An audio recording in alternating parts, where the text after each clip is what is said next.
ओम अज्ञानतिमिरान्धस्य ज्ञानाञ्जनशलाकया चक्षुरोन्मीलितं येन तस्मै श्रीगुरवे नमः। नमो ओं विष्णुपादाय कृष्णपृष्ठाय भूतले श्रीमते भक्तिवेदांत स्वामिन् इति नामिने। नमस्ते सारस्वते देवे गौरवाणी प्रचारिणे निर्विशेष शून्यवादी पाश्चात्य देशतारिणे। मुखं करोति वाचालं पंगुं लंघायते गिरिं यत्कृपातमहं वन्दे श्रीगुरुं दीनतारिणं परमानंद माधवम श्री चैतन्य ईश्वरम। हरे कृष्ण। तो सभी भक्तों का आज के इस काउंसलिंग के फर्स्ट सेशन में सभी का स्वागत है। और ये काउंसलिंग सिस्टम अनुगत्य हमारे पूर्ववर्ती आचार्य, गुरुजन, दीक्षा गुरु, शिक्षा गुरु, इनके पद चिन्हों पर चलते हुए हम कृष्ण भावनामृत में प्रगति करने हेतु जो कार्य कर रहे हैं उसको ही अनुगत्य कहा गया है। जैसे हम प्रातःकाल हर रोज़ तुलसी आरती में भी गाते हैं कि सखीर अनुगत करो। अनुगत मतलब हम उनके पीछे पीछे चलते हुए उनके पद चिन्हों का अनुसरण करते हुए भक्ति मार्ग में प्रगति करने का प्रयास कर रहे हैं। और इसमें गुरु और कृष्ण की जब तक आशीर्वाद नहीं होगा तब तक प्राय कठिन होगा। और जब हम गुरु कहते हैं तो गुरु में वैष्णव भी सारे वैष्णव भी ये गुरु में आ जाते हैं, क्योंकि जब तक वैष्णवों का आशीर्वाद न हो तब तक गुरु का आशीर्वाद प्राप्त करना कठिन है। और जब गुरु का आशीर्वाद प्राप्त नहीं है तब तक कृष्ण का आशीर्वाद प्राप्त करना प्राय नामुमकिन है, असंभव है। और इसीलिए वैष्णव सदाचार के अनुसार यदि हम देखते हैं, गुरु की सेवा मतलब उनके शिष्यों की सेवा है। गुरु की सेवा मतलब उनके शिष्यों की सेवा है। और कृष्ण भावनामृत आंदोलन में हमें समझने का प्रयास करना चाहिए कि जब हम गुरु सेवा कहते हैं तो गुरु सेवा मतलब गुरु के आदेशानुसार या गुरु के साथ साथ उनके शिष्यों की भी सेवा करना, ये सबसे महत्वपूर्ण एक अंग है। और इसीलिए ये काउंसलिंग या अनुगत्य प्रारंभ किया गया, जिससे हम हमारे संपर्क में आए हुए नवदीक्षित भक्त या नवसिखिया भक्त जिनको हम कहते हैं, उनको हम मार्गदर्शन करें, उनको भक्ति में प्रगति करने के लिए एक ढांचा बना के रखें या एक मार्ग खोल के दे, जिससे वे सभी के मार्गदर्शन से भक्ति में धीरे धीरे धीरे प्रगति कर सकते हैं। तो जब हम नए जगह पर जब प्रचार प्रारंभ करते हैं तो उसमें 3 सबसे महत्वपूर्ण बातें होती हैं। एक है कांटेक्ट, नंबर 1 है कांटेक्ट, जिससे संपर्क कहा जाता है। नंबर 2 है कल्टीवेशन, जिसको संवर्धन या मार्गदर्शन कहा जाता है। और तीसरा काउंसलिंग एंड केयर। तो ये 3 सबसे महत्वपूर्ण अंग है। सबसे पहला है कांटेक्ट यानी संपर्क। जब कोई भी सार्वजनिक जगह पर हम जाते हैं, जैसे रास्ते पर बुक डिस्ट्रीब्यूशन कर रहे, नगर संकीर्तन कर रहे, फूड फॉर लाइफ प्रसाद वितरण कर रहे, उस समय कई नए लोग हमारे संपर्क में आते हैं। और संपर्क में आने के बाद हम उनसे कांटेक्ट नंबर लेते हैं, उनको आमंत्रित करते, आप आइए, मंदिर आइए, हर रविवार को वहाँ पर रविवारी सत्संग होता है, उसमें भाग लीजिए। तो उनको हम आमंत्रित करते हैं या उनका व्हाट्सएप नंबर लेकर उनको दर्शन वगैरह भेजते हैं, इस्कॉन के व्हाट्सएप ग्रुप में उनको ज्वाइन कराते हैं। तो ये हो गया कांटेक्ट नंबर 1। दूसरा है संवर्धन या कल्टीवेशन। जब हमको ये सारे कांटेक्ट वगैरह मिल जाते हैं तब उनको मंदिर बुलाते हैं, मंदिर आइए, दर्शन कीजिए, ये प्रभुपाद जी के ग्रंथ लीजिए, ये प्रवचन सुनिए। जब आते हैं तो हम कहते हैं अरे जप लीजिए, ये माला लीजिए, माला लीजिए, जप कीजिए। तो कहता है अरे मैं दूसरे भगवान का या दूसरे देवी देवताओं का भी जप करता हूँ। बोले कुछ नहीं होता, सिर्फ आप क्या कीजिए, एक माला कीजिए, हरे कृष्ण जप कीजिए। बाकी का जप कर रहे तो ठीक है, मगर क्या कीजिए, जप माला लेकर जप कीजिए। तो धीरे धीरे धीरे हम उसको कल्टीवेट करते हैं, संवर्धन मंदिर बुलाकर प्रसाद देना, उनको जप करवाना या प्रवचन में बैठाना। और तीसरा है काउंसलिंग एंड केयर, मतलब समाधान और सलाह।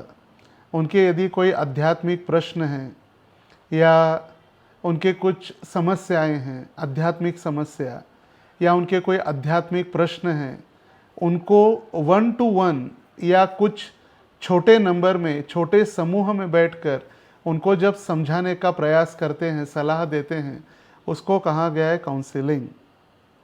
एक होता है मास प्रीचिंग और एक होता है क्लास प्रीचिंग। मास प्रीचिंग मतलब जब बहुत बड़ी संख्या में 100, 200, 500 भक्त एकत्रित आते हैं या लोग एकत्रित आते हैं, वहाँ पर हम कार्यक्रम करते हैं, प्रवचन देते हैं, कीर्तन होता है, फिर महाप्रसाद वितरण होता है। मगर हम उनको 1 to 1 मिल नहीं सकते उस बड़े कार्यक्रम में, या उनके कुछ प्रश्न हैं तो प्रश्नों का उत्तर नहीं दे सकते, या तो प्रश्न पूछने में वो शर्माते हैं, लज्जित होते हैं ऐसे बड़ी संख्या में, या हम जब उनको कुछ पूछते हैं तो फिर वो बताने के लिए भी थोड़ा डरते हैं। तो जब छोटा ग्रुप होता है 5-10, तो फिर वो दिल खोल कर अपने प्रश्न को सामने रख सकते हैं, जिससे हम उनको समय पर सही मार्गदर्शन करें।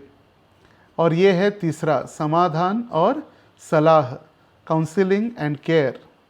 तो काउंसलिंग सिस्टम शुरू करने का यही उद्देश्य था कि सभी भक्तों को हम समय पर सही रूप से और उनके सारे आध्यात्मिक प्रश्नों के हम उत्तर दें, उनको एक परिवार का हिस्सा बनाएं। काउंसलिंग या अनुगत्य सिस्टम का सबसे महत्वपूर्ण एक कारण है कि सभी भक्तों को लगे कि वो एक परिवार के सदस्य है। इस्कॉन एक हमारा परिवार है और इस परिवार के वे सदस्य हैं। क्योंकि जब कोई भक्त इस्कॉन संस्था में आकर आध्यात्मिक जीवन में भाग लेता है, कंठी माला पहन लेता है, धीरे धीरे प्रगति करते हुए आध्यात्मिक गुरु से जब वो दीक्षा लेता है, तो धीरे धीरे धीरे उसके भौतिक जगत के जितने भी संबंध है या रिश्तेदार है वो कम होने लगते हैं, रिश्तेदारी कम होने लगती है। क्योंकि भौतिक जगत के जो लोग हैं वो सोचते हैं अरे ये खाता नहीं, ये आता नहीं, ये तो हरे कृष्ण मंदिर के पीछे पड़ा है, तो इसको कैसे हम बात कर सके, इसको तो थोड़ा दूरियां बनते रहती है। और जब वो हमें देखकर या आध्यात्मिक जीवन में प्रवेश करने के बाद यदि वो सबको धीरे धीरे धीरे अपने तथाकथित संबंधों को दूर रखकर हमारे कुटुंब में या हमारे इस्कॉन के परिवार में आ जाता है, और वहाँ पर उसको यदि पारिवारिक संबंध, पारिवारिक प्रेम, पारिवारिक एक नाता वहाँ पर नहीं जुड़ता, तब वो फिर धीरे धीरे धीरे पुनर्मुषिको भव, संस्था में भी प्रेम नहीं मिलेगा तो फिर वो पुनः बाहर चला जाता है। जैसे लोगों के पास धन की कमी नहीं है, ना फैसिलिटीज़ की कमी नहीं है, बहुत कुछ है, मगर उनको प्रेम चाहिए। इस भौतिक जगत में उनको देने आध्यात्मिक प्रेम या उनको हृदय से प्रेम करने वाला कोई व्यक्ति नहीं है।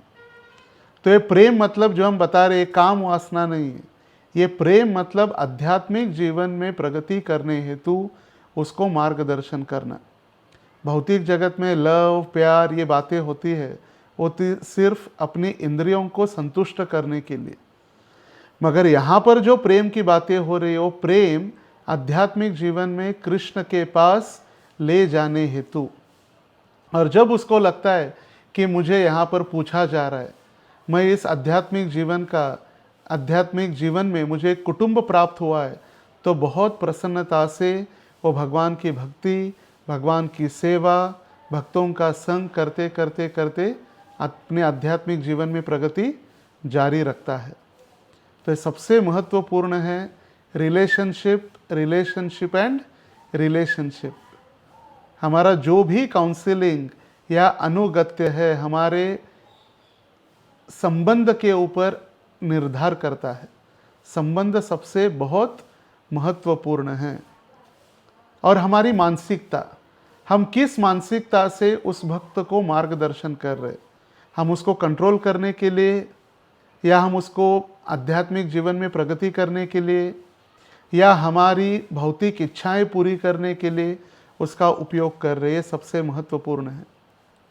और इसीलिए रूप गोस्वामी के उपदेशामृत ग्रंथ में श्रील प्रभुपाद जी शुरुआत में ही लिखते हैं, जब जिसको प्रस्तावना कहते हैं मराठी में, या फॉरवर्ड इंग्लिश में कहा जाता है, प्रभुपाद जी लिखते हैं, कृष्ण भावनामृत आंदोलन में साधक की प्रगति उसके मनोवृत्ति पर निर्भर करती है। हमारी मनोवृत्ति कैसी है, हम भगवान के सेवक बनकर, गुरु के दास बनकर उस बद्ध जीव को कृपा कर रहे, उसको मार्गदर्शन कर रहे, या अपनी इच्छा के लिए उसका उपयोग कर रहे, ये सबसे महत्वपूर्ण है। तो हमारा यही एक विचार होना चाहिए कि गुरु महाराज ने या श्रील प्रभुपाद की कृपा से ये हमें सेवा करने की एक सुवर्ण अवसर प्रदान किया गया है, जिससे हम भौतिक जगत के पीड़ित, भौतिक जगत में त्रस्त, भौतिक जगत में अटके हुए बद्ध जीवों को पुनः कृष्ण के पास वापस ले जाने का हम प्रयास कर रहे हैं। और यही एक सबसे महत्वपूर्ण काउंसलिंग है। तो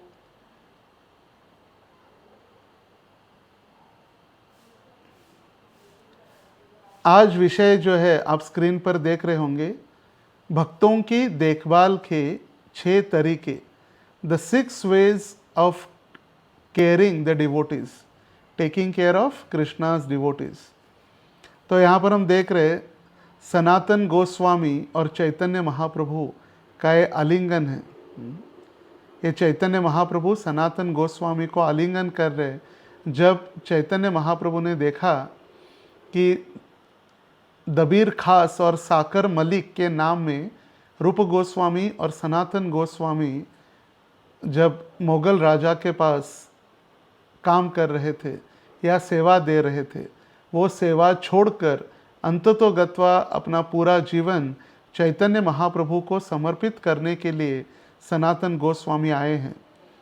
और महाप्रभु ने बिना कुछ सोचे समझे उनको आलिंगन दिया और धीरे धीरे फिर उनको मार्गदर्शन करते हुए उनको आध्यात्मिक जीवन में प्रगति का मार्ग दिखाया।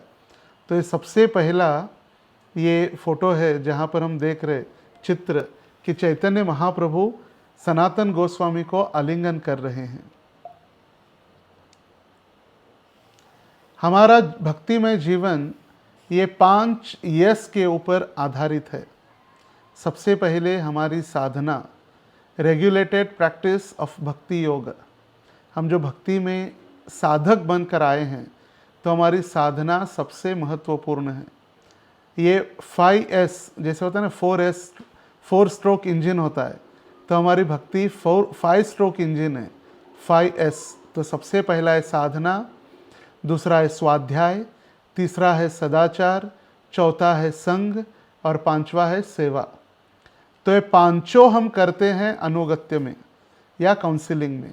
हम काउंसलिंग सिस्टम के अंतर्गत हमें साधना कैसी करें ये सिखाया जाता है। फिर प्रभुपाद के ग्रंथों का या पूर्ववर्ती आचार्यों के ग्रंथों का अध्ययन कैसे करें ये सिखाया जाता है, स्क्रिप्चरल स्टडीज़।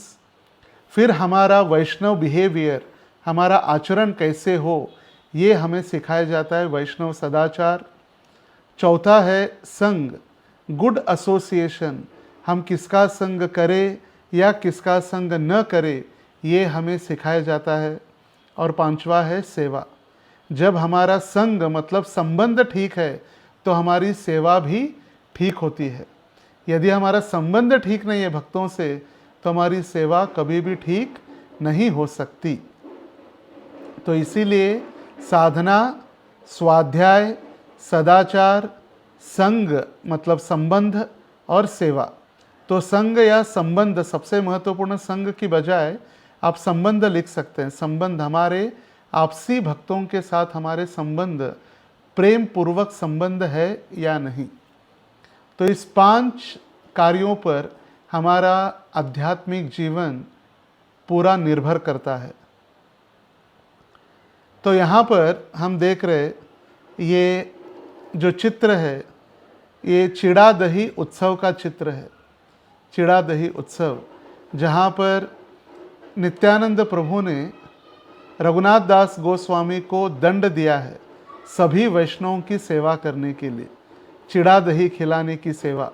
दंड महोत्सव जिसको कहा गया है दंड महोत्सव, पानीहाटी चिड़ा दही महोत्सव। तो भक्तों की देखभाल के 6 तरीके, तो उसका मुख्य बिंदु क्या है?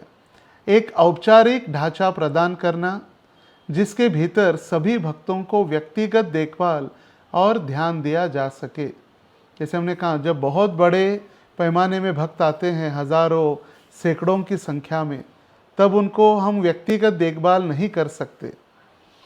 तो जब उनको व्यक्तिगत देखभाल होगी या व्यक्तिगत उनके साथ संबंध प्रस्थापित होगा, तो उनके प्रति हमारा प्रेम, भक्तों के प्रति लगाव और एक आध्यात्मिक परिवार का हिस्सा वे महसूस करेंगे।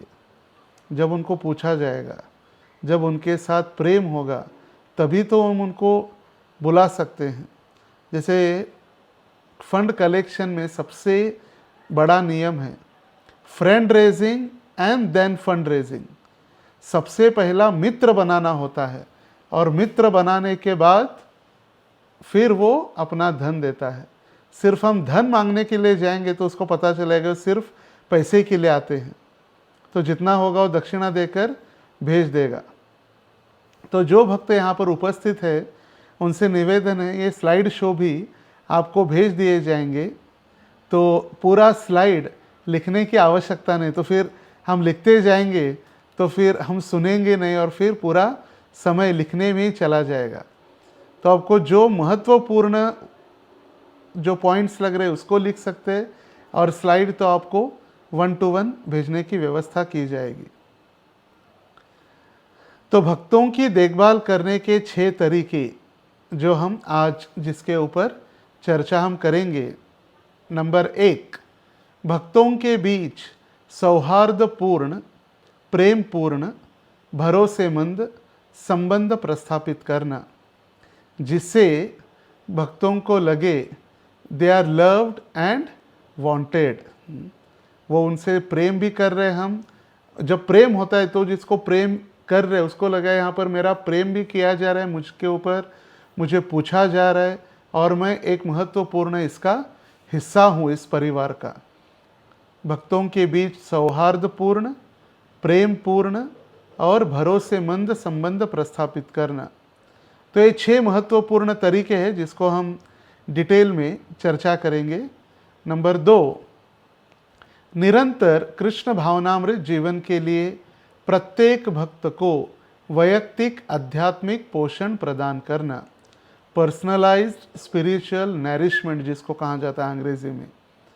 हम एक भक्त को आध्यात्मिक जीवन में प्रगति करने के लिए उसको पोषण प्रदान करते हैं, जिसको पर्सनलाइज्ड स्पिरिचुअल नरिशमेंट कहा गया है।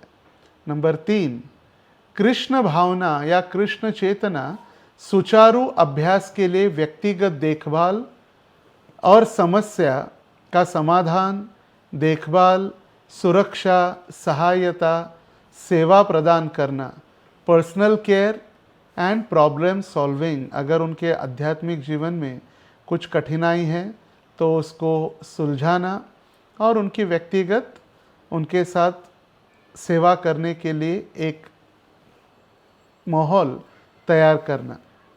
नंबर 4, उनके और हमारे आंदोलन के लिए प्रासंगिक किसी भी क्षेत्र में प्रतिभा प्रशिक्षण देना, रिलेवेंट ट्रेनिंग।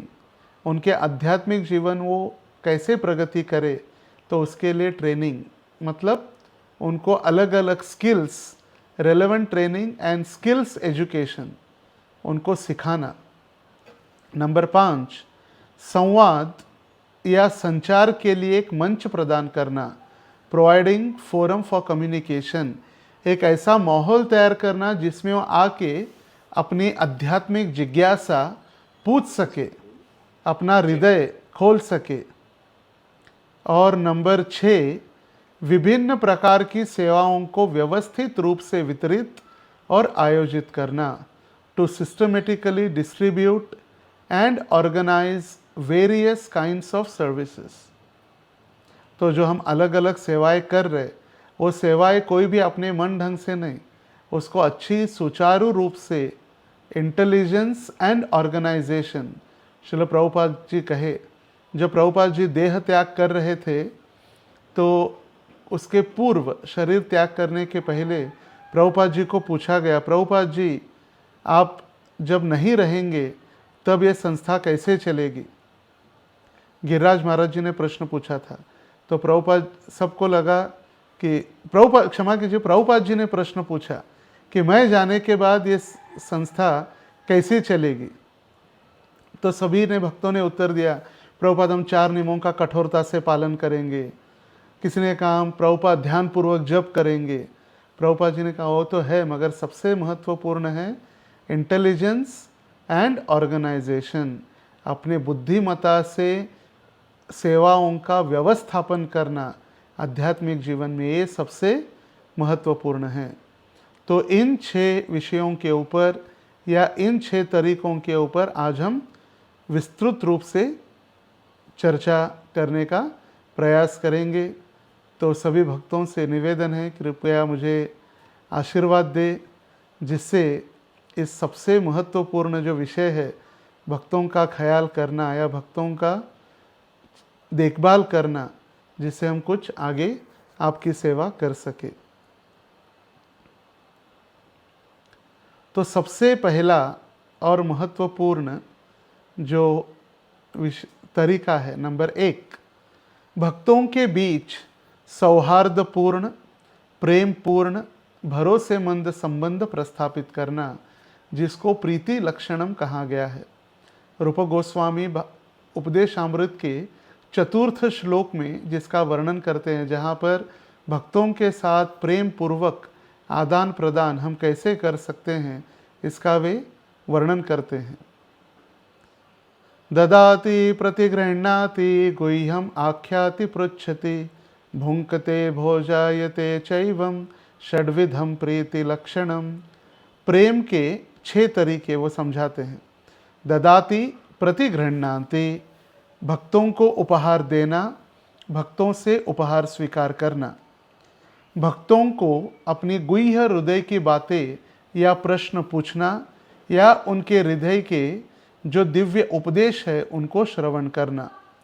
भक्तों को प्रसाद देना और भक्तों को प्रसाद के लिए आमंत्रित करना। भुंक्ते भोजायते चैव। तो वहाँ पर प्रभुपाद जी तात्पर्य में लिखते हैं, सबसे महत्वपूर्ण दान या उपहार यदि कोई है तो कौन सा उपहार है? कृष्ण नाम या कृष्ण भक्ति या कृष्ण का नाम जो वितरण करना, ये सबसे बड़ा उपहार है। सबसे बड़ा उपहार यदि हम व्यक्तिगत या इस जीवन में प्रदान करते हैं तो वो क्या है? कृष्ण नाम का वितरण करना।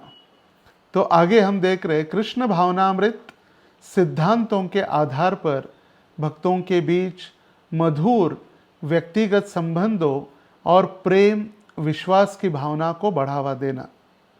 कृष्ण कथा पर आधारित दैनिक सेवा के दायरे से बाहर एक दूसरे के साथ गहरे संबंध विकसित करना। जैसे मराठी में कहावत है, कामापुरती मामा, ताकापुरती आजीबाई। जैसे गुरु महाराज कहते हैं, जब भी मैं जगन्नाथ रथ यात्रा जब होती है तो रथ यात्रा के रथ के ऊपर मैं बैठकर प्रसाद वितरण करता हूँ। तो बच्चे और लोग वहाँ पर आके एकत्रित होकर आवाज़ देते, ओ मामा प्रसाद द्या की, ओ मामा प्रसाद द्या की, ओ मामा प्रसाद द्या की। और मांगते हैं प्रसाद दीजिए, प्रसाद दीजिए। तो मामा मतलब अपने माँ के भाई को मामा कहा जाता है, मगर यहाँ पर मामा मतलब क्या है? सिर्फ प्रसाद प्राप्त करने के लिए मामा है। तो ऐसे नहीं हो हमारे संबंध की, काम हो गया तो हम भूल जाए, नहीं। हमारी सेवा और साधना से बाहर निकलकर एक दूसरे के साथ आत्मीयता या व्यवहारिक प्रेमपूर्ण संबंध प्रस्थापित करें। तो ये सबसे महत्वपूर्ण है। हम एक कुटुंब के सदस्य हैं। जैसे प्रभुपाद जी कहे, प्रभुपाद जी के लिए कहा जाता है कि प्रभुपाद जी ने एक ऐसा घर बनाया जिसमें सारा विश्व रह सकता है। और ये प्रभुपाद जी के घर में हम आए हैं तो हम सारे प्रभुपाद जी के कुटुंब के सदस्य हैं, और इसीलिए हमें सभी एक भाई बहन या भाई भाई या बहन बहन ऐसे हमारे संबंध प्रस्थापित होने आवश्यक है। क्योंकि वसुधैव कुटुंबकम जब हम कहते हैं तो वसुधैव कुटुंबकम मतलब क्या है?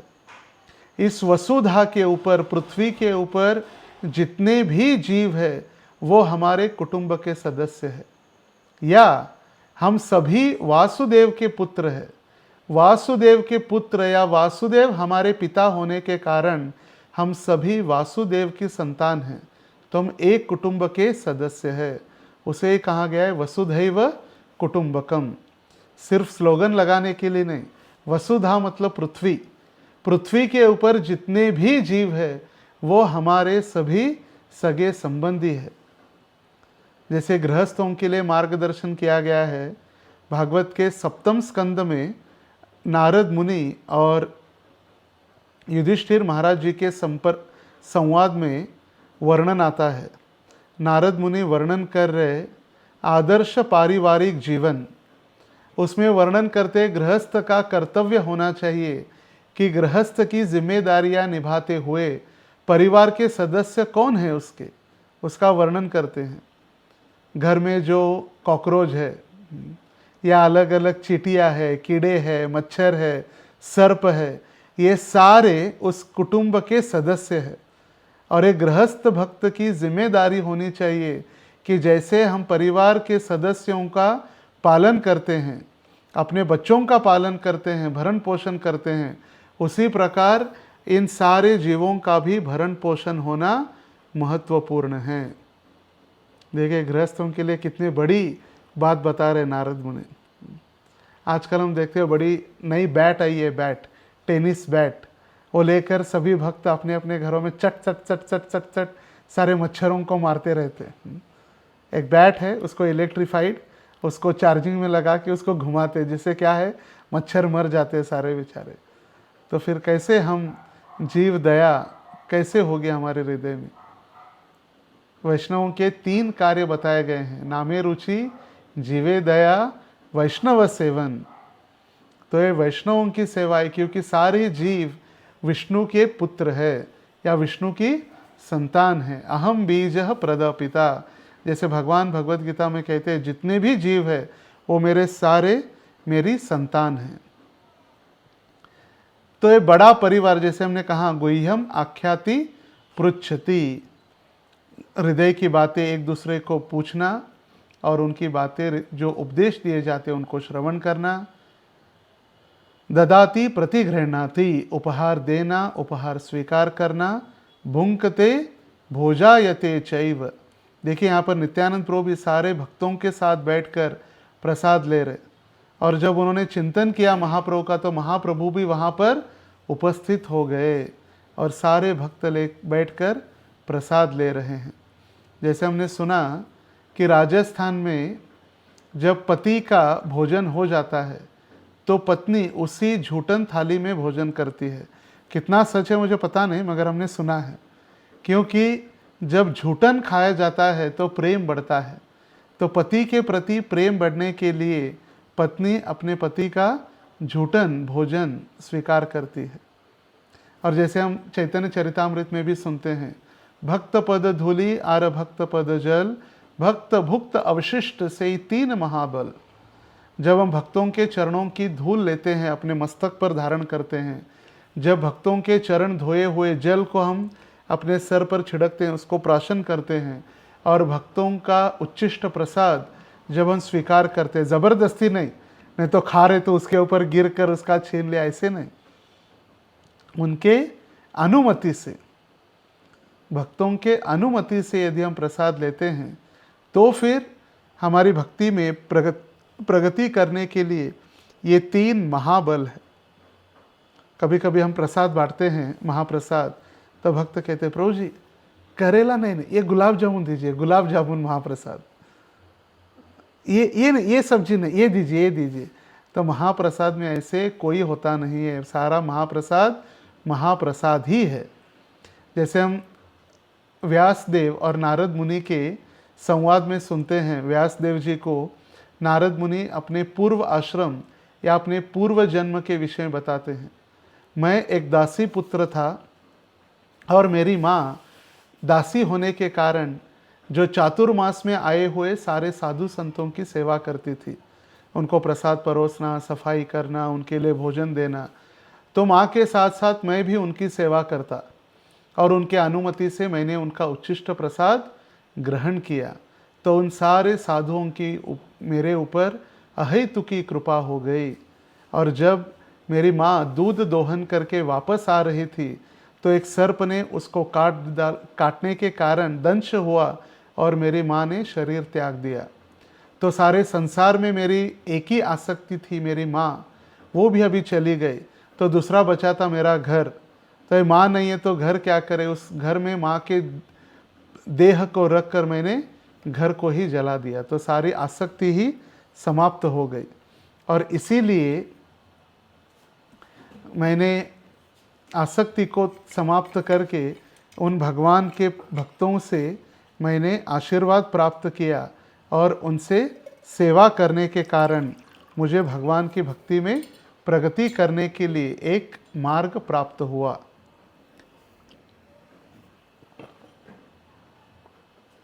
तो देखिए कितना महत्वपूर्ण है भक्तों को उपहार देना, उनसे श्रवण करना और प्रसाद के लिए आमंत्रित करना और उनको प्रसाद भोजन देना। गृहस्थों के घर पर जब साधु या ब्रह्मचारी भक्त प्रसाद ग्रहण करने जाते हैं तो ऐसे नहीं कि गृहस्थ उनके ऊपर उपकार कर रहे, उनको भोजन खिलाकर। वो साधु अपने घर पर आकर वो उपकार कर रहे और हमारी धन, हमारी संपत्ति, हमारे अनाज की वो शुद्धि कर रहे हैं। वो भी सबसे महत्वपूर्ण है। और इसीलिए श्रील प्रभुपाद जी के पिता गौर मोहन डे हर रोज़ एक 2-3 साधुओं को घर पे लेकर आते और कहते प्रसाद के उपरांत कि महाराज या भक्तों, मेरे पुत्र को आशीर्वाद दो कि मेरा पुत्र एक बड़ा इंजीनियर, डॉक्टर बन जाए। ऐसे नहीं, वो कहते मेरा पुत्र, मेरा लड़का राधा रानी का एक शुद्ध भक्त बने। राधा रानी का शुद्ध भक्त बनाने के लिए वो आशीर्वाद मांगते। तो हमारे घर में भी जब कोई साधु संत या भक्त आते हैं तो हमें भी यही आशीर्वाद मांगना चाहिए, ना कि हमें आशीर्वाद भौतिक जगत के हम आशीर्वाद मांगे। सदैव हम एक दूसरों को मदद करने के लिए तैयार रहना। उनका कोई भी संकट हो, आध्यात्मिक हो या कभी कभी भौतिक जगत में भी कठिनाई आती है। तो जैसे कभी कभी किसी का जॉब चला जाता है तो आके मिलते हैं, रोते हैं लिटरली, प्रभु जी जॉब चला गया, आप कुछ करो। तो ऐसा नहीं कि हम तुरंत उसके लिए जॉब ढूंढने के लिए निकले, नहीं, कम से कम उसको सुने। हम उसको पूछ सकते हैं, अरे अभी आपका जॉब चला गया है तो आपके पास अभी कुछ लक्ष्मी है कि नहीं, कि नहीं है कुछ? तो कहता है नहीं नहीं बैंक में तो है। बोले ठीक है, बैंक में है ना, कोई चिंता नहीं, आप भगवान से प्रार्थना करो, हम भी प्रयास करेंगे आपके लिए, कहीं अच्छा जॉब मिल जाएगा तो सारी समस्याएं हल हो जाएगी। जैसे हम किसी को मदद करते हैं, सबसे महत्वपूर्ण है, हम किसी को मदद जब करते हैं तो मदद करते हुए हमें सिर्फ मदद ही करनी चाहिए, ना कि उसकी प्रॉब्लम हम हमारे ऊपर ले लें। अति भाव भक्ति विकसित करके उसकी प्रॉब्लम हमारे ऊपर कभी नहीं आनी चाहिए।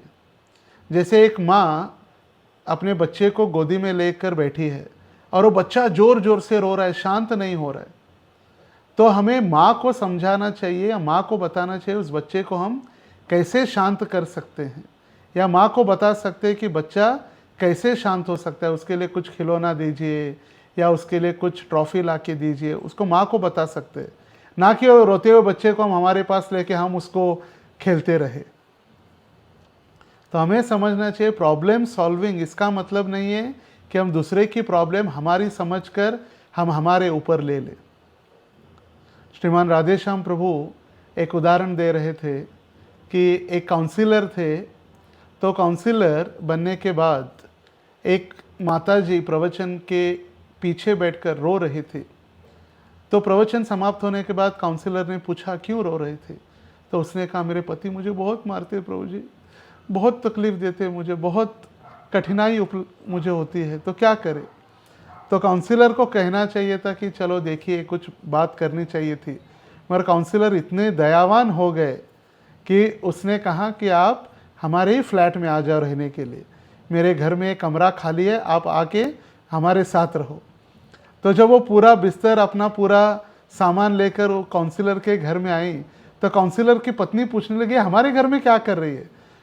बोले इसके पति बहुत तकलीफ देते हैं ना, इसीलिए मैंने उसको घर पे बुलाए रहने के लिए। तो पत्नी कही अरे ये क्यों हमारे घर पे, आप उसको, नहीं हम काउंसलर हैं ना, इसीलिए उसका मदद करना चाहिए। तो पत्नी झगड़ा करके और काउंसलर कर छोड़कर चली गई। सारे संसार में एक गलत संदेश उत्पन्न हो गया कि काउंसलर और ये जो आई थी एक माता जी, उनके कुछ अनैतिक संबंध है, फिर झगड़े चालू हो गए। इसीलिए हमें बहुत सावधानी पूर्वक ये काउंसलिंग सेशन में मार्गदर्शन देना आवश्यक है। सबसे महत्वपूर्ण, पैसे के मामले में कभी भी सलाह न दे। दूसरा, विवाह के विषय में किसी को सलाह न दे। आप बता सकते हैं कि ये लड़का अच्छा है, ये भक्ति कर रहा है, आप इसके आगे इन्वेस्टिगेशन करो, इसके लिए पूछताछ करो, आप शादी करो। ना कि आप तैयार करें, नहीं आप इससे ही शादी करेंगे, मैं काउंसलर हूँ, ये लड़का है ये लड़की है, आप इससे ही शादी करना होगा। और आगे चलकर कुछ गलत हुआ तो फिर आपको जेल के चक्कर काटने पड़ेंगे या कोर्ट के चक्कर। तीसरा, किसी के कारोबार में हमें ज़्यादा सलाह न दे। हम जैसे कहे कि आप क्या करो, क्या कहते हैं उसको, पैसे लगाना दाव पर, स्टॉक एक्सचेंज, सट्टा, हम कह रहे इसीलिए लगाओ आप जीत जाएंगे, लॉटरी निकालो हम जीत जाएंगे। अगर गलती से उसने स्टॉक एक्सचेंज में पैसा लगा दिया, अपनी सारी पूंजी लगा दी आपके कहने पर, और स्टॉक गिर गए, तो फिर हम भी गिर जाएंगे। इसीलिए बहुत भावपूर्ण में भावावेश में आकर कोई भी हम सलाह देने के लिए सदैव बचने का प्रयास करें। हमें आध्यात्मिक मार्गदर्शन देना है, ना कि पैसे के लिए। जब हम प्रीति लक्षण, ये षड्विधा प्रीति लक्षण होते हैं, जब आदान प्रदान होता है तो क्या होता है, भक्ति बहुगुणित हो जाती है। जब भक्त एक साथ आते हैं और प्रीति लक्षण में संलग्न होते हैं, हमारी भक्ति क्या होती है, बहुगुणित। कितना अच्छा लगता है भक्ति, सारे भक्त एकत्रित आकर कुकिंग कर रहे, प्रसाद ले रहे, परोस रहे, कितना अच्छा लगता है। एक आनंद का माहौल वहाँ पर तैयार होने लगता है, और आनंद का माहौल भी तैयार होता है, आनंद वर्धन भी होता है, और भक्ति का भी वर्धन होता है। इसीलिए भगवान का एक नाम है आनंद वर्धन। जब हम वृंदावन में जब मंगल आरती गाते हैं कृष्ण बलराम के सामने, तो गाते हैं आनंद वर्धन प्रेम निकेतन पुलशर योजक काम पूतना घातन कैटभ शातन जय दाशरथी राम। आनंद वर्धन प्रेम निकेतन, सबके आनंद वर्धित करने वाले कृष्ण हैं। तो जब हम भगवान की भक्ति में सारे भक्त एकत्रित आते हैं, तो हमारा भी आनंद द्विगुणित या बढ़ना प्रारंभ हो जाता है। जब हम प्रीति लक्षण मतलब क्या है, कैसे कर सकते हैं, एक साथ भक्ति करना जिसमें जप आ गया, एक साथ बैठकर प्रसाद लेना हो गया, संकीर्तन हो गया, सेवा हो गया, ये कोई नई बातें नहीं है, ये हर रोज़ हम प्रातः काल में मंगल आरती में भी गाते हैं। चतुर्विधा श्री भगवत प्रसादो स्वादन्न तृप्तान हरि भक्त संघान। ये 4 प्रकार के जो प्रसाद है, कौन से 4 प्रसाद के, एक मैंने भक्त को पूछा 4 प्रकार के प्रसाद कौन से हैं, तो उसने कहा Chinese, continental, Italian, south Indian. ये नहीं है। चतुर्विधा मतलब चाटने वाला, चूसने वाला, चबाने वाला और पीने वाला, इसको कहा जाता है चतुर्विधा। चाटने वाला, चबाने वाला, चूसने वाला और पीने वाला, इसको कहा जाता है चतुर्विधा। ना कि इटालियन कॉन्टिनेंटल चाइनीज़, ये नहीं है। तो गुरु भी भक्तों के साथ एकत्रित प्रसाद लेते हैं। जब गुरु विग्रहों की सेवा या अन्य सेवा करते हैं तो वे हर स्थान पर उपस्थित नहीं हो पाते, इसीलिए युक्तश्च भक्तान शनयुंजतोपि, अपने भक्तों को नियोजित करते हैं सेवा के लिए। जैसे कृष्ण और सुदामा एक साथ सेवा करने गए थे। कौन सी सेवा? आध्यात्मिक गुरु अपने सांदीपनि मुनि के आश्रम से वो गए थे सांदीपनि मुनि के लिए यज्ञ करने के लिए, समिधा एकत्रित करने के लिए। जंगल में लकड़ी, यज्ञ की लकड़ी के लिए समिधा कहा जाता है। तो समिधा एकत्रित करने गए, वहाँ पर रास्ता भूल गए, मध्य रात्रि हो चुकी थी, तूफान और बारिश हो गई। तो वहाँ पर सांदीपनि मुनि ढूंढते ढूंढते आए और उनको आशीर्वाद दिया उनकी शरणागति देखकर कि जो आपने विद्या सीखी है वो कभी आप भूलेंगे नहीं। उनको आशीर्वाद दिया था सांदीपनि मुनि ने। और दूसरा आशीर्वाद मिला कर्ण को कि जो कर्ण झूठ बोलकर कि वो ब्राह्मण है कहकर आया था परशुराम के पास विद्या सीखने के लिए, और जब परशुराम को पता चला है ब्राह्मण नहीं है तो क्षत्रिय है, तब उन्होंने उनको आशीर्वाद दिया या श्राप दिया कह सकते हैं। श्राप दिया कि जो भी आपने विद्या सीखी है, जब आपको अत्यावश्यक होगा, जब सही में आवश्यकता होगी, तभी आप ये सारी जो शिक्षाएं वो भूल जाएंगे झूठ बोलने के कारण। गुरु को झूठ बोला उन्होंने कि मैं क्षत्रिय नहीं, मैं ब्राह्मण हूँ, बल्कि वे क्षत्रिय थे। मगर यहाँ पर देखिए, गुरु के प्रति शरणागति होने के कारण कृष्ण और सुदामा को ऐसा आशीर्वाद प्राप्त हुआ कि वो कोई भी विद्या कभी न भूले। जब भक्तों की संगति में एक भक्त सभी इच्छाओं पर कैसे विजय प्राप्त कर सकता है, उसका एक ग्राफ यहाँ पर दिया गया है। तो हम क्या होता है, भक्तों की संगति में आते हैं, आदौ श्रद्धा तथा साधु संग। जब हमारी हृदय में श्रद्धा विकसित होती है और श्रद्धा विकसित होने से हम भक्तों के सानिध्य में आते हैं। आदौ श्रद्धा तथा साधु संग भजन क्रिया। और जब भक्तों के सानिध्य में आते हैं तो भजन क्रिया मतलब हम कृष्ण कथा पर चर्चा करते हैं। जब कृष्ण कथा पर चर्चा होती है तो अनर्थ निवृत्ति, हमारा हृदय शुद्ध हो जाता है। और जब हृदय शुद्ध होता है तो हमारे हृदय में आनंद, आत्मा आनंद की अनुभूति करने लगती है। और जब आत्मा आनंद की अनुभूति या हृदय आनंद की अनुभूति करता है तो प्रेम पूर्ण मित्रता विकसित होती है। और जब प्रेम पूर्ण मित्रता विकसित होती है तो हम एक दूसरे को प्रोत्साहित करने से भौतिक इच्छाओं का पूर्ण उन्मीलन हो जाता है।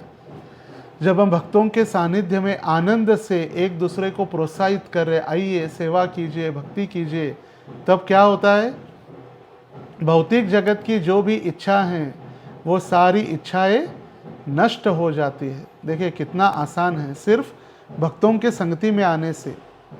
मगर संगति में आकर क्या करना वो महत्वपूर्ण है। एक है कृष्ण कथा और एक है इस्कॉन कथा। कृष्ण कथा मतलब कृष्ण के विषय में या श्रीमद् भागवत भगवत गीता के विषय में। इस्कॉन कथा भक्तों के बीच नहीं होनी चाहिए। इस्कॉन कथा मतलब अरे पता है क्या, उसके साथ ये लफड़ा है, वो उसके साथ भाग गई, अरे पता है ये जो माता जी आ रही ना, उसने उसको उसके साथ उसके देखा, ये उसका उसमें ही हमारा जीवन चला जाएगा भक्तों की निंदा करते हुए, और हमारी भक्ति नष्ट हो जाएगी। और इसीलिए कहा जाता है ग्राम्य कथा ना करिबे, ग्राम्य कथा ना सुनिबे काने। ये सारी ग्राम्य कथा है। इस्कॉन कथा हमें इस्कॉन कथा को छोड़कर क्या करना चाहिए?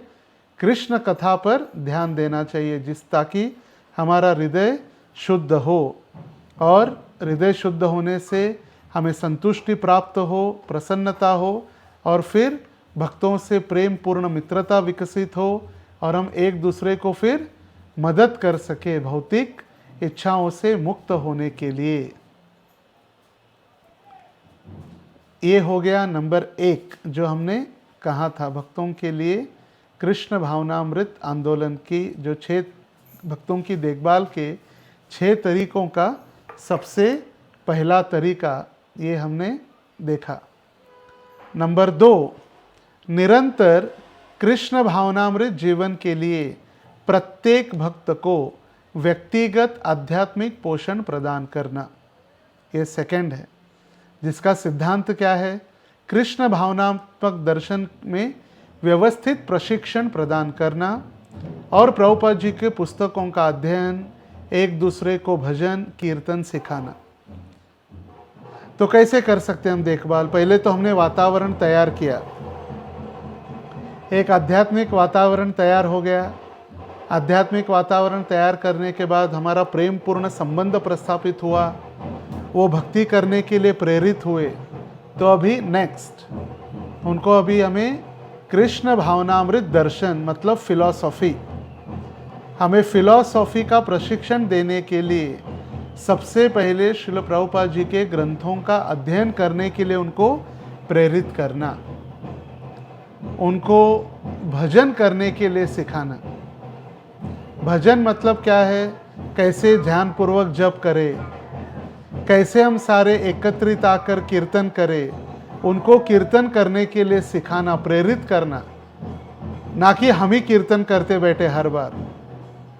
ऐसे देखा जाता है कई कई ग्रुप्स में कि एक ही व्यक्ति है जो उनका काउंसिलर, वही कीर्तन करेगा, वही प्रवचन करेगा, वही प्रश्नोत्तर करेगा, सब कुछ वही करेगा, वन मैन शो। दूसरा अगर कोई सीखेगा तो उसको लगेगा कि अरे मेरा मार्केट डाउन होगा अगर ये सीखेगा तो, अरे ये आगे चला गया तो मेरा क्या होगा फिर। इसीलिए जानबूझकर उनको आगे प्रशिक्षित नहीं किया जाता, उनको सिखाया नहीं जाता। अरे ये प्रभुपाद जी के ग्रंथों को पढ़ेगा तो ये प्रवचन देने लगेगा तो फिर मेरा क्या होगा। तो ऐसी भावना न हो, हमें उनको सिखाने का प्रयास करना चाहिए। साधना, जप की गुणवत्ता में सुधार कैसे लाए? सबसे पहला तो हो गया क्वांटिटी। हम कहते हैं पहले आप आइए एक जप कीजिए, हाँ एक माला कीजिए, एक माला, बाकी ठीक है बाकी कर रहे हैं मगर एक कीजिए। फिर धीरे धीरे हम कहते हैं अभी एक कर रहे हैं, अभी 2 कीजिए, फिर 4 कीजिए, फिर 8 माला कीजिए, फिर 16 माला कीजिए। तो फिर 16 माला करते करते करते एक तो क्वांटिटी हो गई। तो अभी क्वांटिटी के बाद क्वालिटी, कैसे वो ध्यान पूर्वक जप करे, इस जप में सुधारता कैसे लाए, ये हमें उनको सिखाना महत्वपूर्ण है। उनको हम सदाचार सिखाए कि वैष्णव व्यवहार, शिष्टाचार, जीवन शैली और दृष्टिकोण में भक्तों को व्यवस्थित प्रशिक्षण प्रदान करना। वैष्णव व्यवहार मतलब क्या है? भक्तों के बीच आदान प्रदान कैसे है। एक ग्रंथ है वैष्णव सदाचार, आशा है आप सभी ने उसको पढ़ा होगा, अध्ययन किया होगा। अगर नहीं किया है तो सबसे महत्वपूर्ण है उसको पढ़ना और उसका अध्ययन करना। वैष्णव सदाचार में बताया गया है कि हम अपने गुरु भाइयों के साथ कैसा बर्ताव रखें, जो भक्त है उनके साथ हम कैसे आचरण करें, जो अभक्त है उनके साथ हम कैसे आचरण करें, हम ब्रह्मचारियों के साथ कैसे आदान प्रदान करें, हम माताओं के साथ कैसे आदान प्रदान करें। ये सारा प्रशिक्षण मतलब वैष्णव व्यवहार। हम गुरु के साथ कैसे आदान प्रदान करें, ना कि गुरु के साथ हम उनके आसन पर बैठ जाए। नहीं, हम गुरु के समान आसन पर कभी नहीं बैठ सकते, हमें सदैव उनके चरणों में बैठना चाहिए। जब वो चलते हैं तब हम उनके पीछे चलने चाहिए, जब हम उनसे जब वो हमसे कुछ पूछते हैं तो तुरंत हमें खड़े होकर नम्र भाव से उत्तर देने के लिए तैयार होना चाहिए। ब्रह्मचारी कैसे माताओं के साथ व्यवहार करे? सिर्फ सेवा के लिए उनसे बातचीत करे, संपर्क रखे, ना कि उनको पूछे माता जी कैसे चल रहा है, क्या हो रहा है, पति कैसे चल रहे, बीवी बच्चे कैसे, घर में आज क्या पकाया है, चलो अगर पराठा बनाए तो ला के दे दो, आज बहुत दिन हो गए पराठे नहीं खाए, चलो अभी त्यौहार आ रहा है, गौर पूर्णिमा आ रही है तो आपके घर पे मैं आ जाता हूँ, अभी मंदिर में गर्मी बहुत लग रही है, चलो आपके एसी कमरे में आके सो जाता हूँ, आपकी लड़की कौन से कॉलेज में पढ़ रही है, उसको बोलो मुझे मिलने के लिए। ये सारा व्यवहार नहीं है, ये सारा हमारे भक्ति में बाधा उत्पन्न करने के प्रकार है। इसीलिए हमें सदैव इससे बचना, इसीलिए प्रशिक्षण देना बहुत महत्वपूर्ण है। काउंसलर की जिम्मेदारी ना कि सिर्फ अध्ययन ही सिखाए, उनको वैष्णव सदाचार भी सिखाना महत्वपूर्ण है। अर्चा विग्रहों की सेवा करना, घर में कैसे ऑल्टर बनाएं, गुरु शिष्य परंपरा रखे, नरसिम्ह देव पंच तत्व का फोटो रखकर, नहीं तो ये नहीं कहना चाहिए चलेगा कोई भी रखो, बस आरती उतारो, घंटी बजाओ, बस चलता है, सब चलता है। नहीं, उनको सिखाना है, हमारी जिम्मेदारी है, उनको हम सिखाए। सबसे महत्वपूर्ण है, जैसे वेदांत चैतन्य प्रभु शुरुआत में बता रहे थे कि जो विद्यार्थी बनकर रहता है तभी वो विद्यार्थी जीवन में अपनी प्रगति करते रहता है। यदि हमें लग रहा है कि हम बहुत पढ़े लिखे हैं, हमें अभी किसी की आवश्यकता नहीं है, तो हम कभी सीखेंगे नहीं। उसी प्रकार काउंसलर के लिए सबसे महत्वपूर्ण नियम है, हम जितना आश्रय हमारे वरिष्ठों से लेते हैं उतना ही हम आश्रय हमारे आश्रित भक्तों के ऊपर कर सकते हैं। ऐसा नहीं कि हम काउंसलर बन गए तो हो गया, मैं अभी भगवान बन गया हूँ, मुझे अभी किसी की आवश्यकता नहीं है, बस मैं अभी सीख गया, मैं काउंसलर नियुक्त हो गया, मेरे स्टैम्प, काउंसलर का स्टैम्प मुझे लग गया, अभी जो मैं कहूँगा वही आपको करना है, बिना मुझे पूछे मंदिर नहीं जाना है, बिना मुझे पूछे नित्य सेवा नहीं देनी है, बिना मुझे पूछे यात्रा में नहीं जाना है, बिना मुझे पूछे शादी नहीं करनी है, सब कुछ बिना मुझे पूछे। इसका मतलब हम खुद को नियंत्रक समझने का प्रयास कर रहे। हमें उनको सिखाना चाहिए कि कैसे वे अर्चा विग्रहों की सेवा करें, उनको भक्ति की सामग्री कैसे इकट्ठा करें, उनके विषय में भगवान के सामने कैसे नृत्य करें, ये भी सिखाना चाहिए। काउंसलर की जिम्मेदारी है। प्रभुपाद जी ने जो हमें सिखाया, स्वामी स्टेप, दोनों हाथ ऊपर करते हुए एक पैर इधर एक पैर इधर, ना कि ब्रेक डांस सिखाया अलग अलग, ब्रेक डांस वगैरह जैसे मूवीज़ में अगर होता है डांस, वो नहीं। काउंसलर या मार्गदर्शक की जिम्मेदारी है उनको नृत्य सिखाए। जैसे हमने यहाँ पर लिखा है, उदाहरण के लिए कुआं, बड़े बड़े जब कुएं होते हैं तो कुओं में नीचे गड्ढे के अंदर झरने होते हैं, पानी के झरने। वो जब झरनों से बहुत पानी आने लगता है, मगर समय के उपरांत जब वो कुएं के अंदर मिट्टी, जिसको मराठी में गाड़ कहा जाता है, गाड़, मिट्टी या कीचड़ जमा होने लगता है, तो वो झरने जो है कुएं के अंदर वो बंद होने लगते हैं और फिर कुएं में पानी नहीं रहता, कुआं सूखने लगता है। तो उस समय क्या करना पड़ता है, वो सारी मिट्टी या गाड़ या कीचड़ जो है उसको साफ करना पड़ता है कुएं को। तो जैसे हम कुआं साफ करते तो पुनः पानी और आने लगता है और झरनों से पानी इकट्ठा होने लगता है कुएं में। तो उसी प्रकार हम भी सिर्फ आश्रय देते गए, काउंसलिंग करते गए, प्रवचन देते गए, मार्गदर्शन करते गए, मगर हम सुन ही नहीं रहे किसी से, हमारे वरिष्ठों का संग नहीं कर रहे, ना हमारे वरिष्ठों से हम श्रवण कर रहे, ना उनकी हम सेवा कर रहे, ना उनकी हम मार्गदर्शन ले रहे, तो फिर हम कैसे उनको मार्गदर्शन दे सकते हैं हमारे आश्रितों के ऊपर। हम एक दिन आश्रय देते देते देते हम भी सूख जाएंगे और हमको लगा बस बहुत हो गया, अभी थक गया मैं बताते बताते, ये तो सुधरने वाले हैं नहीं, थक गया मैं अभी, छोड़ दो इनको, खत्म, ऐसी परिस्थिति न आए। इसीलिए हमें सदैव वरिष्ठों का मार्गदर्शन, भक्तों का मार्गदर्शन लेना महत्वपूर्ण है। तो प्रश्न आ सकता है कि कितना हम संग करें भक्तों का। तो जो वरिष्ठ भक्त है, जो हमसे सीनियर डिवोटीज कहा जाता है, सीनियर दो प्रकार के हैं। जैसे मैं कहता हूँ सीनियर दो प्रकार के हैं, एक है सीनियर मतलब वरिष्ठ भक्त, और एक है सीनियर्स जिसने सिर्फ इस्कॉन में साल देखे हैं, साल बीतते गए, 10 साल 20 साल, कुछ उसने सीखा नहीं, कुछ किया नहीं, सिर्फ साल बीतते गए। एक है सीनियर और दूसरा है सीनियर्स। तो वरिष्ठ भक्तों का संग हमें करना चाहिए 20% जो हमसे वरिष्ठ है, क्योंकि उनसे हम मार्गदर्शन लेंगे, उनसे हम आध्यात्मिक बातें सुनेंगे। तो 20%, क्योंकि हमें वो फटकारेंगे, हमें बताएंगे, हमारी गलतियां निकालेंगे। तो 20%। हमसे जो जूनियर है, हमसे आश्रित है हमारे ऊपर, उनसे भी 20%, 20%। क्यों? क्योंकि उनसे साथ हम ज़्यादा रहेंगे तो वो हमारा जय जयकार करेंगे, हमको लगा हम ही बस, प्रभु जी आप ही एक ही है मेरे उद्धारक, और तू मेरा चेला है।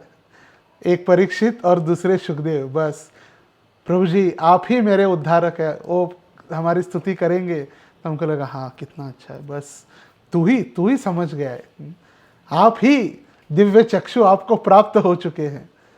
तो इसीलिए 20%। और हमारे समकालीन इक्वल डिवोटीज के साथ 60%, जो हमें सदैव हमारे भक्ति में मार्गदर्शन करते रहे। समकालीन मतलब हमारी दीक्षा एक साथ हुई है, या हमने आश्रम ज्वाइन एक साथ किया है, या इस्कॉन में हम एक साथ आए हैं। ऐसे प्राय होता नहीं, मगर हमें प्रयास करना चाहिए कि ऐसे हम भक्तों का संग सानिध्य लेते रहे।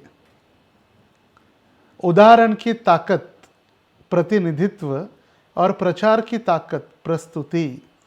जब हम उदाहरण के द्वारा हम उनको अपने उदाहरण से सिखाते हैं तो हम प्रतिनिधित्व करते हैं, लीडर बनते हैं। और जब हम सिर्फ प्रस्तुत करते हैं, कुछ सिर्फ बड़ी बड़ी बातें सिखाते हैं, तो हो गया सिर्फ एक मैनेजर टाइप बन जाते हैं हम। एक है मैनेजर और एक है लीडर। मैनेजर मतलब सिर्फ बताता है, लीडर मतलब खुद लीड करता है अपने उदाहरण से। तो हम अपने उदाहरण से क्या सिखा सकते हैं? पूर्ण ध्यान से सुबह के पूरे कार्यक्रम में भाग लेना, मतलब जिसको हम मॉर्निंग प्रोग्राम कहते हैं, जिसमें जप आ गया, मंगल आरती, जप, फिर भागवत कक्षा, तो वो सेवाएं, वो कार्यक्रम। दूसरा सदाचार, हमारे मन से, वचन से, कर्मों से वैष्णव शिष्टाचार का पालन। हम कैसे दूसरों के प्रति सौहार्द भावना रखते हैं, ये हमारे से सीख रहे सभी लोग।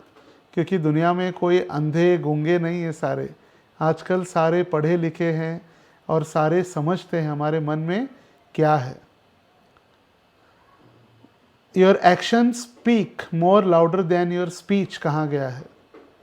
हमारा कार्य हमारे भाषण से बहुत अधिक अच्छा कार्य करता है। हम बोल तो रहे, जैसे भौतिक जगत में का उदाहरण देते हैं गुरु महाराज। मैं मेरे गुरु महाराज को, क्षमा कीजिए, मैं हमारे गुरुजी को, स्कूल के शिक्षकों को, अध्यापकों को गुरुजी कहता था। और वो क्या करते थे? ए रगया बीड़ी क्यों नहीं, रगया क्या कर, बीड़ी लेकर आ। मैं उनको समझता गुरुजी मतलब कितना बड़ा श्रेय स्थान है, और वो मुझे कहते थे बीड़ी लाओ। जैसे कॉलेज में वगैरह पढ़ाया जाता है smoking is injurious to health class में, और क्लास के बाहर वही प्रोफेसर जाके एक टपरी के ऊपर सिगरेट फूक रहे। तो ऐसे होने वाला नहीं है। प्रचार करके निम्नलिखित के साथ प्रचार करें, ज्ञान के साथ, दृढ़ विश्वास के साथ और अनुकंपा, मर्सी। प्रचार करते हुए 3 बातें महत्वपूर्ण हैं। जैसे हमने देखा, साधना और सदाचार वैयक्तिक जीवन से, और जब हम प्रचार करते हैं तो ज्ञान होना महत्वपूर्ण है, स्पेक्यूलेशन नहीं। किसी ने कुछ प्रश्न पूछा और हमने ऐसे ही कुछ बता दिया, हमने मन गढ़ंग, उत्तर पता नहीं था तो हमने स्पेक्युलेट कर दिया।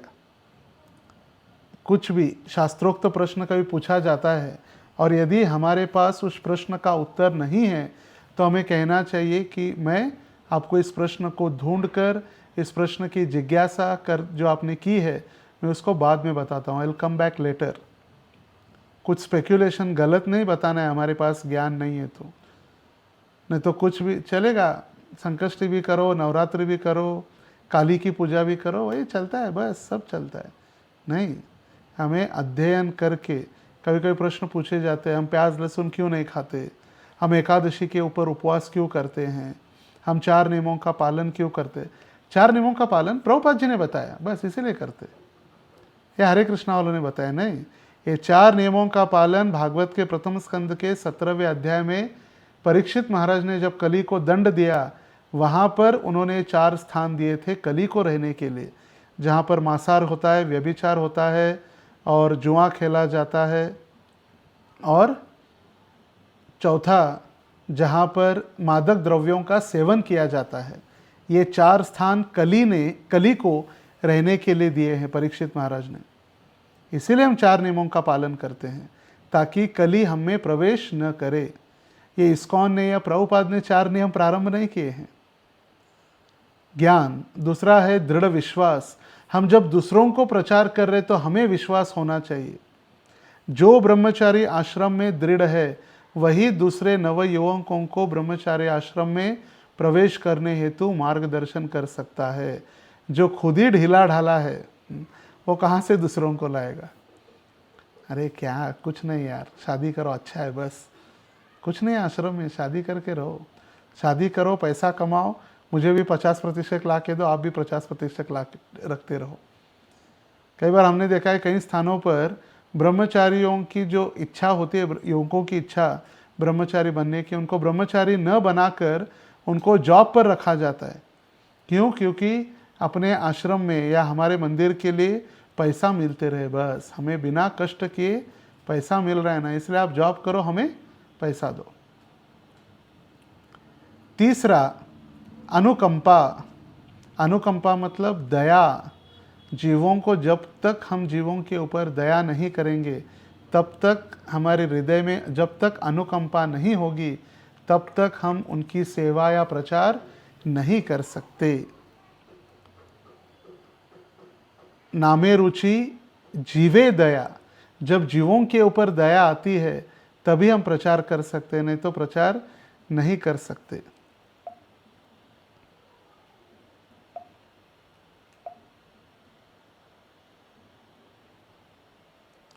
नंबर 3, भक्तों की देखभाल के 6 तरीकों में तीसरा, कृष्ण चेतना के सुचारू अभ्यास के लिए व्यक्तिगत देखभाल और समस्या समाधान, देखभाल, सुरक्षा, सहायता, सेवा प्रदान करना। मतलब जब हम कृष्ण भावना में प्रगति कर रहे तो उनको व्यक्तिगत देखभाल, यहाँ पर आप देख रहे कि एक पति पत्नी, एक भक्त एक नव युवक को मार्गदर्शन कर रहे, व्यक्तिगत। उसको कभी कभी हमें सुनना पड़ता है, जैसे मैंने शुरुआत में उदाहरण दिया कि भक्तों के दुख होते हैं, उनके कष्ट होते हैं, उनको सुनना मतलब भी बहुत बड़ा कार्य है। जब उनका दुख सुनेंगे, कष्ट सुनेंगे तो भी उनको हल्का लगेगा, उनका आधा दुख नष्ट हो जाता है जब उनको सुनते हैं। काउंसलर या प्रशिक्षक को भगवान ने 2 कान दिए हैं, सबको ही 2 दिए मगर उनको भी दिए हैं। तो 2 कान दिए किसके लिए? 2 कानों से श्रवण करने के लिए। और मुंह कितना दिया है? वाणी 1 दी है। इसका मतलब हमें ध्यान से श्रवण करें। कभी कभी देखा जाता है हम किसी को कुछ बता रहे, हमारे हृदय का कष्ट, वो काउंसलर या प्रशिक्षक सुनने के पहले ही अपना निर्णय बता, हाँ ठीक है, हाँ तुम ऐसे करो, नहीं मुझे पता है तुम क्या बोलने वाले, आगे ऐसे करो, हाँ सब पता है। ऐसे नहीं होना चाहिए। जब हम किसी की सेवा करने का प्रयास कर रहे तो हम उनको सुचारू रूप से देखभाल करना मतलब उनसे पहले हम श्रवण करें। और श्रवण करना सबसे बड़ी तपस्या है। Art of hearing, art of caring का सबसे महत्वपूर्ण अंग है आर्ट ऑफ हियरिंग। हम सुने वो क्या बोलना चाहते हैं, उनके हृदय की कष्ट क्या है। जब हम सुनेंगे तब सबसे पहला उसका आधा कष्ट नष्ट हो जाएगा। उसको लगेगा हाँ मेरा कोई सुनता है, बहुत इस संसार में कोई मुझे सुनने के लिए है कोई। और सुनना मतलब हम उसके लिए समय दे रहे, और समय देना मतलब उसकी हम वैल्यू करते हैं।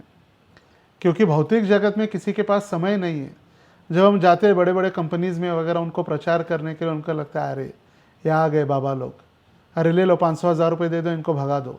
समय नहीं है लोगों के पास, उनको लगता है पैसा दे दो, इनको हटा दो, खाली कर दो कमरा।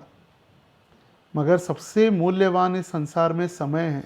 जब उनको समय देते हैं, उनको उनके समक्ष बैठकर सुनते हैं। और हमें प्रयास करना चाहिए, कभी भी ऐसे कुछ कठिन जटिल प्रश्न हैं या मार्गदर्शन हैं तो व्यक्तिगत में करें, ना कि फ़ोन पर। क्योंकि face is a index of mind कहा जाता है।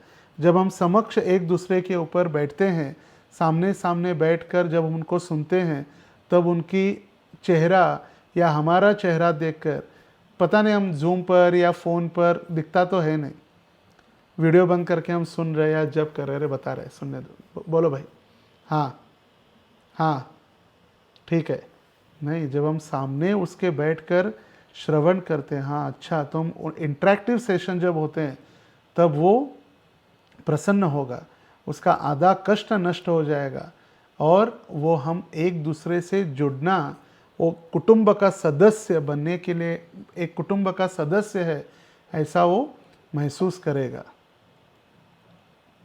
जैसे सनातन गोस्वामी भी ब्रज के आचार्य थे, और ये ब्रज के आचार्य होने के बावजूद, ये ब्रज के आचार्य मतलब पूरे वृंदावन के गुरु थे। वृंदावन के सारे ब्रजवासी सनातन गोस्वामी को अपना गुरु मानते थे। फिर भी सनातन गोस्वामी कभी कभी किसी के घर चले जाते, उनके परिवार के विषय में पूछते, उनकी प्रशंसा करते, उनको प्रोत्साहित करते, जो अपराधी है उनको क्षमा कर देते। ऐसे आएंगे सारे भक्त, शुद्ध भक्त नहीं आएंगे हमारे पास। कभी कभी किसी की गलती हो जाएगी नियम पालन करने में, या कभी कभी आप युवकों को कुछ प्रचार कर रहे और युवक मार्गदर्शन में उसने कुछ कहा कि गलती हो गई मुझसे, या इससे एक लड़की के प्रति मैं आसक्त हो गया, तो ऐसा नहीं कि हम तुरंत उसका डिंडोरा पीटे और नेक्स्ट डे न्यूज़पेपर में दे रहे इसने कांड किया। नहीं, वो गुह्य बातों को हृदय में रखकर उनको मार्गदर्शन, सहानुभूति और क्षमा, उनको क्षमा करना गलती के लिए। गलती होगी क्योंकि मनुष्य गलतियों का पुतला कहा गया है। गलती होगी, हम कोई यहाँ पर 100% प्योर नहीं, हम शुद्ध बनने का प्रयास कर रहे। जैसे कोई एक व्यक्ति कीचड़ में गिर कर आ गया, उसके पूरे कपड़े गंदे हो गए, कीचड़ से मलिन हो गया, और वो अभी बाथरूम में जाकर शॉवर उसने प्रारंभ किया है और नहाना प्रारंभ किया है, इसका मतलब वो साफ होने वाला ही है। हम कहेंगे नहीं नहीं गंदा है, निकल जा निकल जा, नहीं, वो साफ करने की प्रक्रिया उसने प्रारंभ की है, वो साफ हो रहा है। धीरे धीरे धीरे 10 मिनट 15 मिनट आधे घंटे बाद वो पूरी तरह से साफ होगा। तो उसी प्रकार अनगिनत अनंत कोटि जन्मों के जो कर्म हम लेकर आए हमारे साथ, वो एक जन्म में शुद्ध होने वाले नहीं है एकदम ऐसे। तो इसीलिए समय लगेगा, तो उसको हमें क्षमा करते हुए, सहानुभूति, बार बार नहीं, वो प्लानिंग करके पाप कर रहा है तो नहीं, अनजाने में गलती हुई है तो उनको क्षमा करना।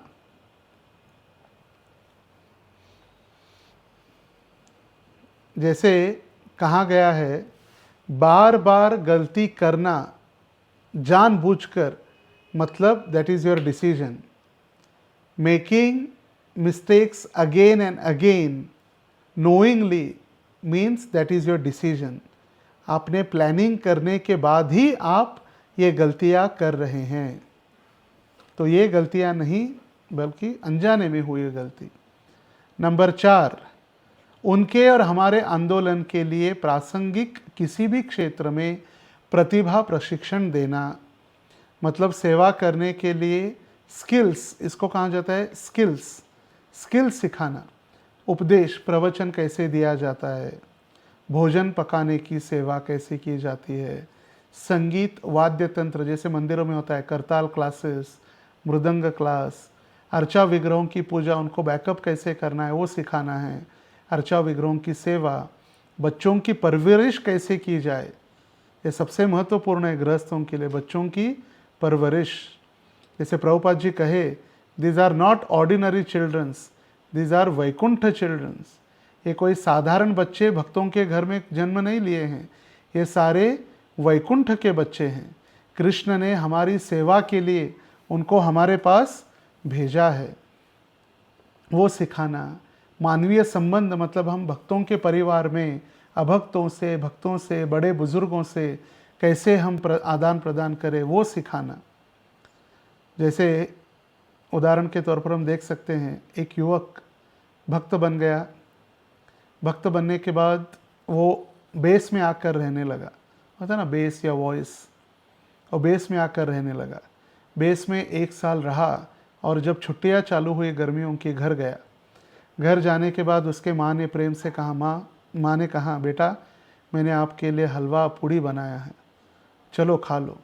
तो वो विद्यार्थी कहने लगा, माँ तुम माया हो, निकल जाओ मेरी नज़रों से। तुम क्या हो? माया हो, तुम माँ नहीं माया हो।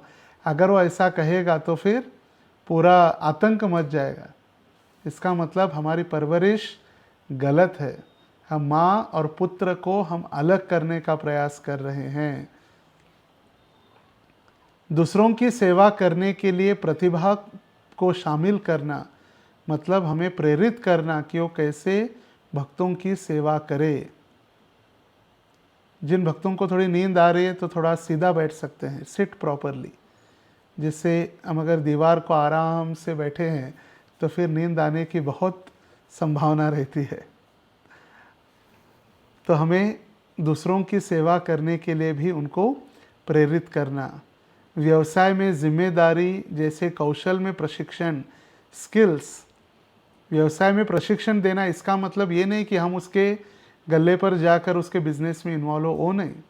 हमें समझाना है कि हम साधना नंदी या भजनानंदी या गोष्ठ्यानंदी, इसका परिभाषा हमें समझाना चाहिए। हम भजनानंदी नहीं है। जैसे कभी कभी होता है, गृहस्थ आते हैं मंदिर में, कहते हैं प्रभु जी वैराग्य, बस आज से मैं घर नहीं जा रहा हूँ, मुझे वैराग्य प्राप्त हो गया है, बच्चे बीबी ये सारी माया है, मैं सबको छोड़कर आ गया हूँ, मुझे सन्यास लेना है। ऐसे सन्यास 4 दिन के लिए टिकता है, सिर्फ, ज़्यादा दिन नहीं। तो प्रशिक्षण मतलब हम गोष्ठ्यानंदी है। गुरु महाराज कहते हैं हम 24 घंटे भगवान ने हमें दिए हैं, तो उन 24 घंटों को हमें 3 भागों में विभाजित करना है। 8 घंटे भगवान के लिए, 8 घंटे भगवान के लिए मतलब साधना के लिए, 8 घंटे सेवा के लिए। सेवा मतलब जैसे ब्रह्मचारी आश्रम में सेवा करते हैं, उसी प्रकार गृहस्थ 8 घंटे अपना जॉब करते हैं, और 8 घंटे शरीर के लिए, जिसमें 6 से 7 घंटे सोना आ गया, नहाना, कपड़े धोना, ये सारा आ गया। 8, 8 और 8। हम सब कुछ त्याग करके भजनानंदी बने, वृंदावन जाए, किसी भी बाबा की शरण ग्रहण करे, ये नहीं है। हमारा प्रभुपाद जी का ये प्रीचिंग मूवमेंट है। प्रीचिंग मूवमेंट में हमें एक आदर्श गृहस्थ बनकर आदर्श मार्गदर्शक बनना महत्वपूर्ण है। सेवा से संबंधित क्षेत्रों में दिया जाने वाला प्रशिक्षण, जैसे ग्रंथ वितरण है, मिशनरी गतिविधियां मतलब प्रवचन देना है, मतलब अलग अलग फोरम्स में जाकर, चैम्बर ऑफ कॉमर्स, कॉलेज में जाकर प्रवचन देना, लेक्चर देना। सांस्कृतिक गतिविधियां मतलब डांस, कला, कौशल, ड्रामा, ये आध्यात्मिक चैतन्य महाप्रभु से आई हुई सारी प्रशिक्षण है। कनाई नाट्यशाला में वहाँ पर भी नाट्य होते थे। श्रील प्रभुपाद जी के प्रति निष्ठा, श्रील प्रभुपाद जी हमारे मार्गदर्शक है, वही हमारे हितैषी है, और कोई भी कारण क्यों न हो इस्कॉन छोड़कर हम नहीं जाएंगे। मार्गदर्शन देना, ना कि थोड़े समय बाद राधा और कृष्ण की भक्ति पता हो गई, हमें भाव प्रकट हो गया, हम राधे राधे कहकर प्रभुपाद जी को छोड़कर जा रहे, ये शिक्षण नहीं है।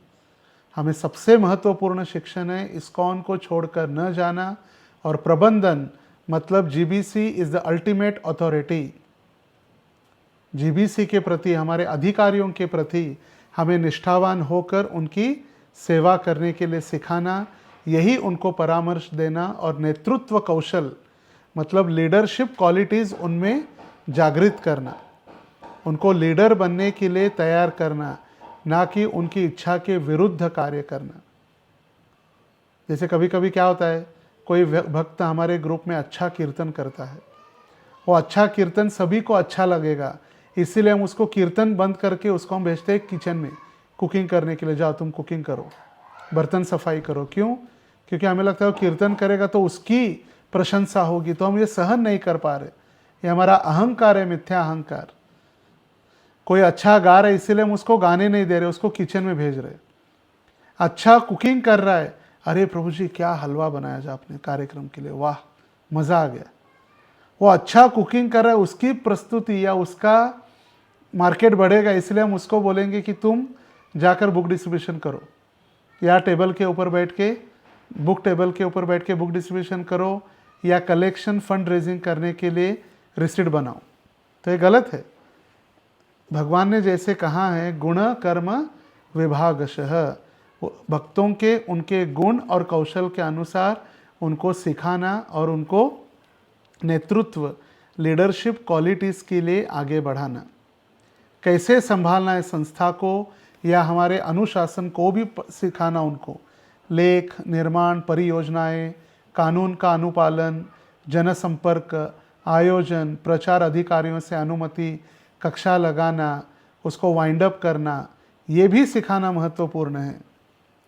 नहीं तो हम बोलेंगे हम भक्त बन गए, राधे राधे हरे कृष्ण, हमें कोई नियम नहीं है, कुछ भी करो, गाड़ी चलाओ, रेड सिग्नल तोड़ो, कुछ नहीं। ऐसे थोड़ी होने वाला है। जो गवर्नमेंट के नियम है उसको भी पालन करना, ये भी सिखाना महत्वपूर्ण है। अरे ब्रह्मचारी बनना है, आ जाओ आश्रम में, कोई ज़रूरत नहीं है, छोड़ दो कॉलेज, जो भी पॉकेट मनी मिल रहे दे दो हमें, खाते रहो, बस रहो मंदिर में। नहीं, हमें उनकी जिम्मेदारियां पूरी करने के लिए सिखाना। जो व्यक्ति या जो भक्त अपनी भौतिक जिम्मेदारियां नहीं ठीक से संभाल पाता, वो आध्यात्मिक जीवन में आने के बाद संस्था की भी जिम्मेदारियां नहीं संभाल पाता। वो सोचता है कि मंदिर में आने के बाद फ्री लॉजिंग बोर्डिंग मिल रहा है ना, चलो आराम से खाएंगे पिएंगे आनंद से रहेंगे, एंजॉय। मगर प्रभुपाद कहते हैं if they will not surrender to Krishna, they will not follow to their authorities, they will not do their sadhana, they will just eat sleep and fall down. वो सिर्फ खाएंगे सोएंगे और उनका पतन हो जाएगा। इसीलिए सारे गवर्नमेंट नियम, नगर संकीर्तन, चलो नगर संकीर्तन करना है, कोई परमिशन की ज़रूरत नहीं, चलो कौन रोकता है देखेंगे, नहीं, विधिवत परमिशन के अनुसार। जैसे महाराष्ट्र में या पूरे भारत में इलेक्शन होने वाला है, तो इलेक्शन होने के लिए क्या कहते हैं उसको, आचार संहिता चल रही है।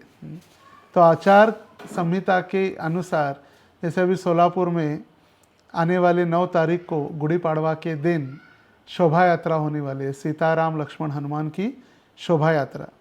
क्योंकि इस्कॉन सोलापुर में पिछले 15-16 वर्षों से गुड़ी पाड़वा के दिन जगन्नाथ रथ यात्रा हुआ करती थी, मगर जगन्नाथपुरी के मंदिर के नियम के अनुसार अभी पुरी की रथ यात्रा जब होती है तभी जगन्नाथ रथ यात्रा हो सकती है। तो हमने उस समय अभी सीताराम लक्ष्मण हनुमान की शोभा यात्रा या रथ यात्रा रखी है। तो हम ये नहीं कर रहे कि चलो कौन देखता है, चलो कौन पुरी वाले हम जगन्नाथ रथ यात्रा करेंगे, ये गलत है। आचार संहिता है, कोई अनुमति की परमिशन की ज़रूरत नहीं है, ये गलत है। इसीलिए हमें गवर्नमेंट के नियम, क्योंकि हम समाज में रह रहे तो सामाजिक नियमों का पालन करना है, ये भी हमें सिखाना महत्वपूर्ण है। हम अपने समूह में पहचाने कि कौन क्या कर सकता है और विभिन्न भक्तों को अलग अलग सेवाएं प्रदान करें। जैसे हमने कहा गुण कर्म विभागशः, भक्तों को दक्ष बनना चाहिए। प्रभुपाद जी का पत्र है, प्रभुपाद जी ने पत्र लिखा है कि भक्त कैसा होता है, दक्ष होता है, एकदम प्रॉम्प्ट होता है, ऐसे नहीं ढीला डाला है आलसी है, नहीं, दक्ष निपुण होता है। दक्ष का अर्थ है सक्रिय, न कि आलसी अथवा सो रहा है। नहीं, यह अच्छा नहीं है। निद्राहार विहार, सभी को नींद के ऊपर विजय प्राप्त करनी है, इसीलिए इसे दक्ष कहा जाता है। और दक्ष का अर्थ है विशेषज्ञ, निपुण। उसे जो भी काम सौंपा जाता है वो बहुत अच्छी तरह से करता है, आलसी नहीं है। जैसे राधेश्याम प्रभु एक उदाहरण दे रहे थे, पूना मंदिर में जब कुंज बिहारी मंदिर था, नया मंदिर नहीं बना था, वहाँ पर एक डिवाइस रूम था, डिवाइस। और डिवाइस रूम में डिवाइस के या यूथ प्रीचिंग के क्लासेस होते थे। तो उदाहरण दे रहे थे प्रभु जी कि एक भक्त को हमने कहा कि आज शाम को 7 बजे डिवाइस क्लास है, आप क्लास की तैयारी कीजिए। एक दिन पहले कहा, तो दूसरे दिन इसको सुबह पूछा कि तैयारी हो गई क्या? प्रभु जी अभी 10 बज रहे, शाम को 7 बजे क्लास है, आराम से हो जाएगा, क्यों चिंता कर रहे? तो 12 बजे पूछा, प्रभु जी रिलैक्स, बहुत समय है। फिर 5 बजे पूछा, प्रभु जी 2 घंटे बाकी है अभी, क्यों इतना गड़बड़ कर रहे? शांति से हो जाएगा। फिर 6:45 बजे जाकर थोड़ा बहुत झाड़ू लगा, इधर उधर कर दिया, और जैसे वैसे टेबल कुछ क्लीन नहीं किया, प्रोजेक्टर सेट पूरा क्लीन नहीं हुआ। और जब पूछा गया, प्रभु जी आपको सुबह से बताया था, कल बताया था, क्यों नहीं किया आपने? प्रभु जी 15 मिनट में क्या एक्सपेक्ट कर सकते आप? 15 मिनट में मैं क्या क्या करूं? इसका मतलब पूरा दिन व्यर्थ गमा के अंतिम के 15 मिनट अपने मन गढ़ंत चीज से किया, और फिर समय को दोषी ठहराना। आगे प्रभुपाद जी लिख रहे, रघुनाथ दास गोस्वामी की तरह उन्हें भौतिक चीज़ों में कोई दिलचस्पी नहीं थी। उनके पिता के पास बहुत बड़ी संपत्ति थी, फिर भी उन्हें कोई उसमें दिलचस्पी नहीं थी। लेकिन उस समय में जैसी राजनीतिक स्थिति थी, उन्होंने इसे बहुत अच्छी तरह से निपटाया। यही दक्ष का उदाहरण है। उन्होंने पूरा अपना जिम्मेदारी समाप्त करके, उन्होंने जैसे माता पिता ने कहा विवाह किया, सारी घर की जिम्मेदारी निभाई, सब कुछ करने के बाद वो पूरी दक्ष होकर फिर वो चैतन्य महाप्रभु को मिलने आए। इसीलिए नहीं कि वे कृष्ण भावना भावित और वैष्णव हो गया तो वह इस भौतिक दुनिया का कोई भी करने में असमर्थ है। नहीं, जो कृष्ण भावना भावित है वह हर चीज के प्रति सचेत रहता है और जानता है कि कैसे निपटना है। इसे दक्ष कहा जाता है। हर चीज के बारे में यदि पूर्ण नहीं हो तो हर चीज के बारे में कुछ न कुछ जानने के लिए आपके पास अवश्य ही होना चाहिए। वह है बुद्धि। हर चीज के बारे में कुछ थोड़ा बहुत जानना है और कुछ थोड़ा बहुत जानना यही वांछित है। मतलब प्रभुपाद जी कह रहे, devotee should know something in everything. मुझे कुकिंग नहीं आता, मैं क्या करूं? मुझे गाने नहीं आता, मैं क्या करूं? मुझे करताल बजाने नहीं आता, मैं क्या करूं? नहीं, पीछे हटना नहीं। हमें सभी डिपार्टमेंट में, सभी अलग अलग सेवाओं में कुशलता से सीखने का प्रयास करें। भले हम 100% 100% नहीं बन पा रहे, मगर कम से कम, जैसे मृदंग, एक्सपर्ट हम कीर्तन मेला में जाकर मृदंग नहीं बजा सकते, मगर राधा माधव कह गा कर या हरे कृष्ण महामंत्र के लिए कीर्तन तो करने के लिए मृदंग बजा सकते। चलो 56 भोग नहीं बना सकते, कम से कम दाल चावल बना के तो भगवान को भोग लगा सकते। इतना तो हमें सीखने का प्रयास करें, आलसी न हो। इसीलिए प्रभुपाद जी कह रहे, the devoted should know something in everything, मतलब सभी कार्यों में थोड़ा थोड़ा उसको ज्ञान होना आवश्यक है। दक्षता, नए दर्शनार्थियों के लिए, जो भी नए आगंतुक या दर्शनार्थी होते हैं, उनके लिए आकर्षक तरीके से कृष्ण भावना की प्रस्तुति के लिए कौशल।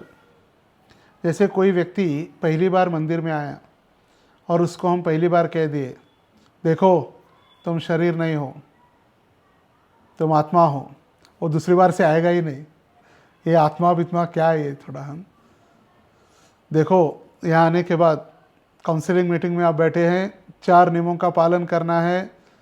घर में सारा जो भी है मांसाहार, प्याज लहसुन सब निकाल के बाहर फेंक दो। सारे जो भी मांसाहार करते हैं उनको डाइवोर्स दे दो। घर छोड़कर मंदिर में आके रहो। वो कभी दूसरी बार दिखाई भी नहीं देगा। तो कैसे हम प्रचार कर रहे, ये महत्वपूर्ण है। जैसे प्रभुपाद जी का यहाँ पर उदाहरण दिया गया है। प्रभुपाद जी इस ब्रह्मांड का उदाहरण या इस शरीर का उदाहरण ब्रह्मा जी को कह रहे। इस ब्रह्मा जी इस ब्रह्मांड के पहले इंजीनियर है। ब्रह्मा जी बड़े देवता है, वो भगवान के भक्त है, वो विष्णु के नाभि से कमल प्राप्त हो प्रकट हुआ, उसमें प्रकट हुए नहीं। जो नए नए भक्त हैं, देखिए प्रभुपाद जी के सारे शिष्य कितनी प्रसन्नता से प्रभुपाद जी के साथ हंसते हुए मॉर्निंग वॉक कर रहे, आनंद के साथ। भक्ति एवं प्रसन्न मनसो भगवत भक्ति योगतः, आनंद के साथ भक्ति होती है, ज़बरदस्ती नहीं। जैसे परम पूज्य भक्ति रसामृत महाराज एक बार हमें बता रहे थे, एक भक्त के साथ वो ट्रेन में सफ़र कर रहे थे और वो भक्त सुबह उठकर जब सभी जग गए थे तो भक्त जप कर रहा था, हरे कृष्ण कृष्ण कृष्ण हरे राम राम, ऐसा एकदम भावावेश में आकर जप कर रहा था। तो फिर महाराज जी को सामने वाले भक्त जो बाहर के जो अलग पैसेंजर्स थे, को पैसेंजर्स, उन्होंने स्वामी जी को पूछा, महाराज जी इनके पेट में दर्द हो रहा है क्या, ऐसे क्यों कर रहे? तो ऐसे भावावेश कहीं भी और कहीं भी समय काल और परिस्थिति का हमें ध्यान देना बहुत महत्वपूर्ण है। तो लोग सोचेंगे क्या हो गया इसको, इसके पेट में दर्द हो रहा है क्या? तो ऐसे प्रभुपाद जी यहाँ पर समझा रहे शरीर के लिए, ये शरीर रथ के बजाय ये शरीर क्या है, कार है। ये कार मतलब शरीर है, आत्मा मतलब कौन है, ड्राइवर है। तो इसे तुरंत लोग नए नए डिवोटीज या नए आगंतुक, नए दर्शनार्थी समझ सकते हैं। कृष्ण भावना को एक धार्मिक प्रस्तुति के बजाय सांस्कृतिक प्रस्तुति के रूप में सिखाए। मतलब आजकल के जो उदाहरण देते हुए, जैसे आजकल हम देखते हैं युवा वर्गों में device, discover yourself, Bhagavad Gita ही है, ऐसे खाओ या ऐसे खाओ, खाना तो वही है मगर अलग अलग नाम से सिखाया जाता है। Why bad things happen with good people, अच्छे लोगों के साथ ही क्यों बुरा होता है? क्या आपने भगवान को देखा है? क्या हम भगवान को देख सकते हैं? अलग अलग विषय से उनको भगवत गीता का ज्ञान देना। क्योंकि अगर ऐसे विषय हम नए नए कॉलेज में नए नए विद्यार्थियों को या भौतिकवादी लोगों को नहीं सिखाएंगे, डायरेक्ट हम भगवत गीता या भागवत को इंट्रोड्यूस करेंगे तो लोगों को लगेगा कोई धार्मिक कल्ट है। ये आध्यात्मिक नहीं, क्या है ये, धार्मिकता है। धर्म, धर्म धार्मिकता, धर्म मतलब धार्मिक। देखिए धर्म जहाँ पर आता है, जैसे भौतिक जगत में कहते हैं हिंदू, मुसलमान, क्रिश्चियन, ईसाई, ये धर्म है। धर्म से धार्मिकता और आध्यात्मिकता से आत्मा है, आत्मीयता।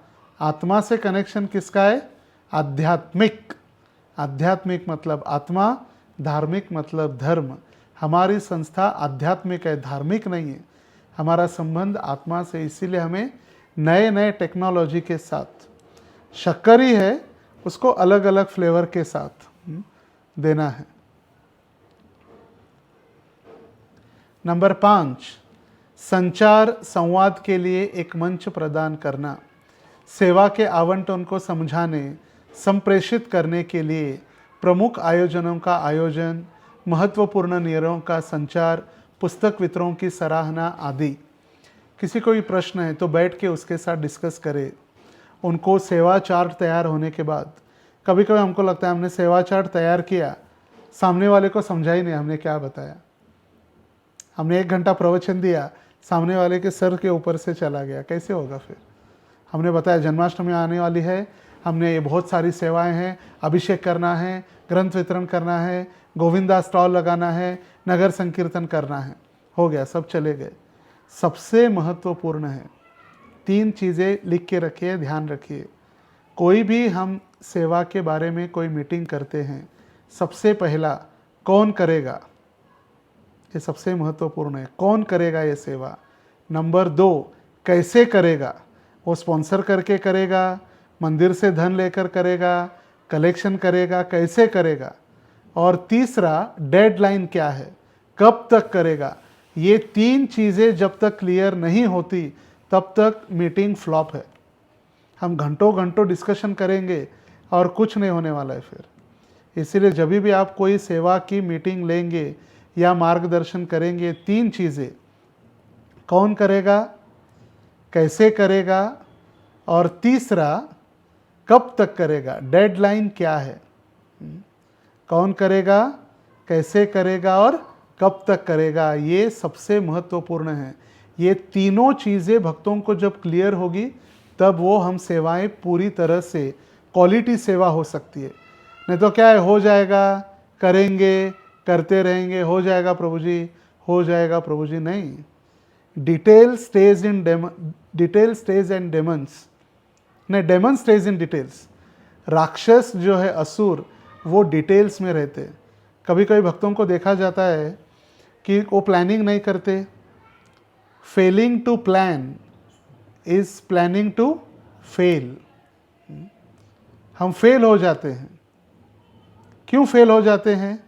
क्योंकि हम प्लानिंग अच्छी से नहीं करते, और प्लानिंग अच्छे से नहीं कर रहे, इसका मतलब हम प्रोग्राम फेल करने के लिए हम तैयारी कर रहे। लाइट।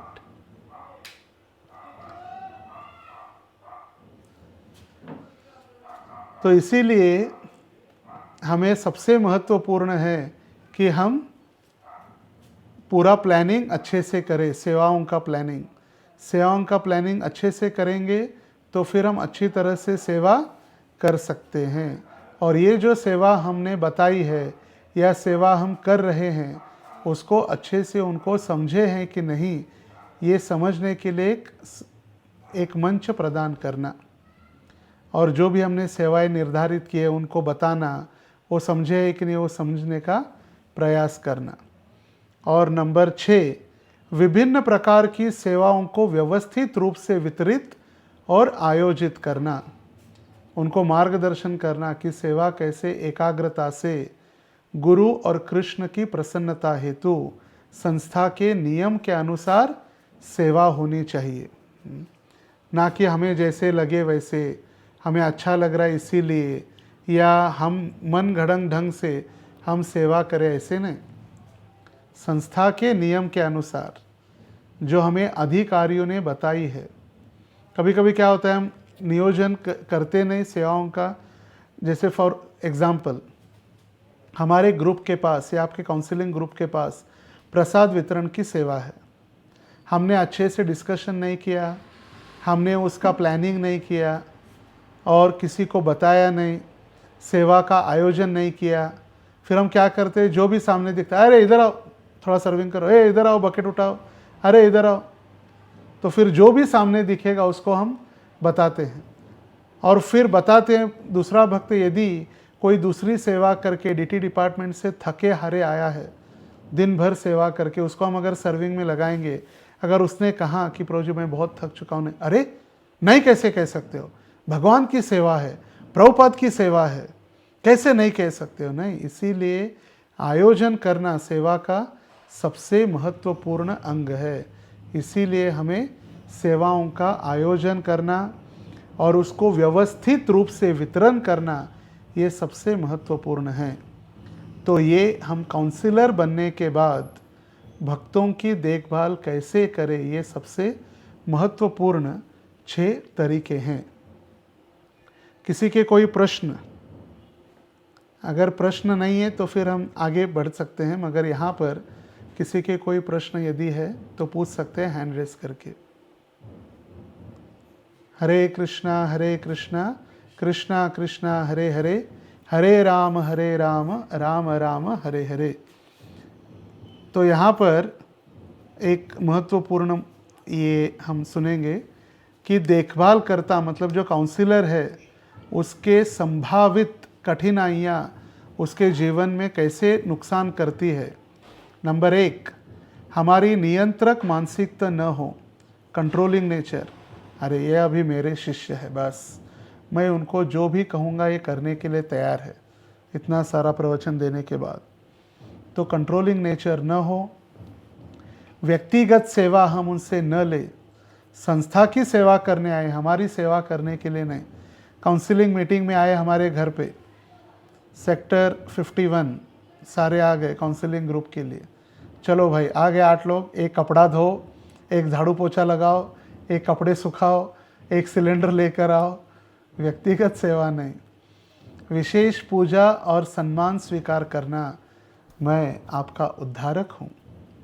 महंगे उपहार स्वीकार करना, विपरीत लिंग का परामर्श, एक पुरुष माताओं को परामर्श दे और एक माता पुरुष को परामर्श दे, ये नहीं हो।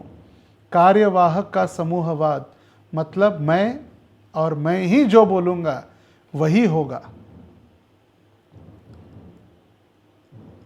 तो ये महत्वपूर्ण योग्यताएं या ये जो कठिनाई है, हमें इससे बचने का प्रयास करना चाहिए। तो बहुत बहुत धन्यवाद। हरे कृष्णा। श्रील प्रभुपाद की जय।